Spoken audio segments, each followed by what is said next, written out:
एक समय की बात है। स्कॉटलैंड नाम के एक देश में एक बहादुर योद्धा रहता था। उसका नाम था मैकाबेथ। वह राजा डंकन का सबसे विश्वसनीय सेनापति था। लेकिन दोस्तों, जैसा कि कहावत है, लालच बुरी बला है। मैकबेथ की कहानी भी लालच और गलत राह चुनने की कहानी है। आज मैं आपको बताऊंगी कि कैसे एक अच्छा इंसान सिर्फ राजा बनने की चाह में अपना सब कुछ खो बैठा। ये कहानी हमें सिखाती है कि ईमानदारी से मेहनत करके जो मिलता है वही सच्चा होता है। एक दिन मैकबेथ और उसका मित्र बांको युद्ध जीत कर वापस लौट रहे थे। रास्ते में उन्हें 3 डायनें मिली। ये डायनें भविष्य बता सकती थीं। पहली डायन बोली, अरे मैकबेथ, तू ग्लैमिस का ठाकुर है। दूसरी बोली, अरे मैकबेथ, तू कैवडोर का ठाकुर बनेगा। तीसरी बोली, अरे मैकबेथ, तू राजा बनेगा। मैकबेथ यह सुनकर हैरान रह गया। ग्लैमिस का ठाकुर तो वह था ही, लेकिन कैवडोर का ठाकुर और राजा, ये कैसे हो सकता था?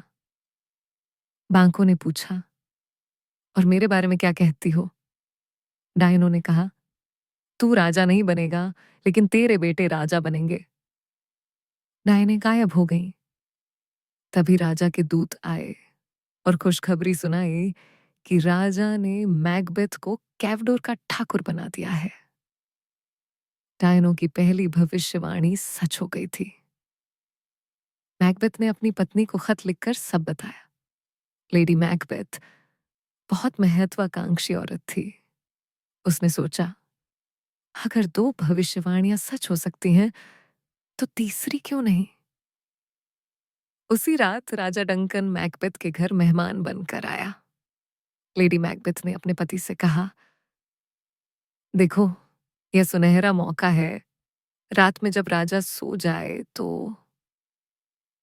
मैकबेथ का दिल कांप गया।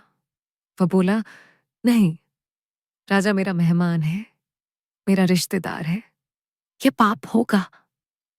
लेकिन पत्नी ने कहा, क्या तुम डरपोक हो? राजा बनना है या नहीं? अफसोस, मैकबेथ अपनी पत्नी की बात में आ गया। रात के अंधेरे में उसने सोते हुए राजा डंकन की हत्या कर दी। जैसे ही उसने यह पाप किया, उसके हाथों पर खून लग गया। वह डर गया और कांपने लगा। पत्नी ने कहा, पानी से हाथ धो लो, सब साफ हो जाएगा। लेकिन मैकबेथ जानता था कि कुछ दाग पानी से नहीं धुलते। सुबह जब राजा की मौत का पता चला, तो सब हैरान रह गए। राजा के बेटे डर गए और भाग गए। मैकबेथ को राजा बना दिया गया। लेकिन क्या आपको लगता है मैकबेथ खुश था? नहीं। उसे याद था कि डायनो ने कहा था, बांको के बेटे राजा बनेंगे। अब वह बांको से डरने लगा। मैकबेथ ने बांको और उसके बेटे फ्लियंस को भी मरवा देने की योजना बनाई। उसने हत्यारे भेजे। बांको मार दिया गया, लेकिन उसका बेटा भाग निकला।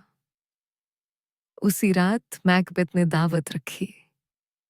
जब वह खाना खाने बैठा तो उसे बांको का भूत दिखाई दिया। वह चिल्लाने लगा, ये क्या है? हटो यहां से। मेहमान हैरान रह गए। लेडी मैकबेथ ने झूठ बोला, राजा जी बीमार हैं। अब मैकबेथ पूरी तरह पागल हो गया था। वह फिर डायनों के पास गया। उन्होंने कहा, कोई औरत से जन्मा आदमी तुझे नहीं मार सकता। जब तक बिरनाम जंगल डुनसनेन पहाड़ पर नहीं चढ़ता, तब तक तू सुरक्षित है। मैकबेथ को लगा वह अजेय है। भला जंगल कैसे चल सकता है? और कौन सा आदमी औरत से नहीं जन्मा? लेकिन उसने मैकडफ के पूरे परिवार को मरवा दिया, उसकी पत्नी और बच्चों को भी। यह सुनकर मैकडफ का गुस्सा 7वें आसमान पर पहुंच गया। मैल्कम, राजा डंकन का बेटा, और मैकडफ ने मिलकर बड़ी सेना तैयार की। जब वे बिरनाम जंगल से निकले तो हर सिपाही ने पेड़ की डाली पकड़ी ताकि दुश्मन को पता न चले कि कितने लोग हैं। दूर से देखने पर लगा जैसे पूरा जंगल चल रहा हो। डायनों की भविष्यवाणी सच हो गई।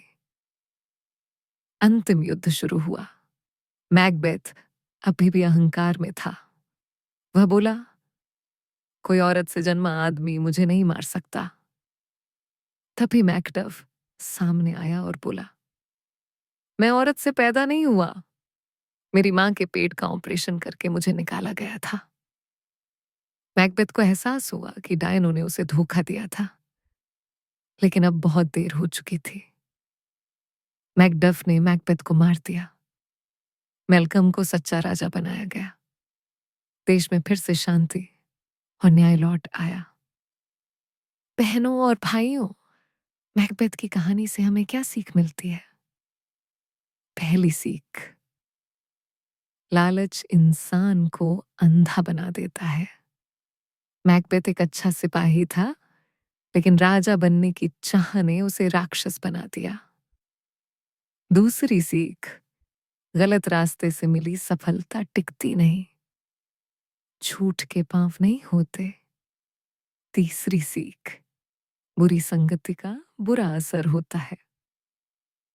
अगर मैकबेथ की पत्नी उसे सही राह दिखाती तो यह सब नहीं होता। चौथी सीख, धैर्य रखें। अगर मैकबेथ इंतजार करता तो शायद वह सच में राजा बन जाता, लेकिन सच्चे तरीके से। जैसा कि हमारी दादी नानी कहती हैं, ईमानदारी की रोटी में नमक कम हो तो चलेगा, लेकिन बेईमानी के लड्डू में जहर होता है। तो मेरे प्यारे भाइयों और बहनों, याद रखिएगा, अपने काम से काम रखिए, मेहनत कीजिए और सब्र रखिए। जो हमारे नसीब में है वो वक्त आने पर मिल जाएगा। भगवान करे आप सब हमेशा सच के रास्ते पर चलें और खुश रहें। आपकी बहन की यही दुआ है, यही दुआ।